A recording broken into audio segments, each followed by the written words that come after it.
সাল্লাল্লাহু আলাইহি ওয়াসাল্লামের সম্মুখে বাবা হাজার হাজার আল্লাহর নবীর উম্মত ওই জাহান্নামের মধ্যে রে কাটিয়ে কাটিয়ে পড়বে। ওই জাহান্নামের মধ্যে যখন চুলের মধ্যে পাড়া দেবে, চুলের মধ্যে পাড়া দেওয়ার সঙ্গে সঙ্গে শরীরটা কাটিয়ে জাহান্নামের মধ্যে পড়ে যাইবে।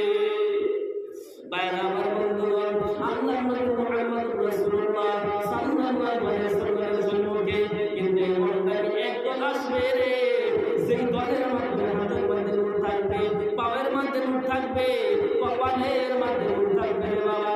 কিন্তু তারা যখন জাহান্নামের উপর দিয়ে ফুলসিরাতের রাস্তা থাকবে রে, ফুলের দিকে আরো চিকুন থাকবে, হীরার দিকে দাগ থাকবে, 30,000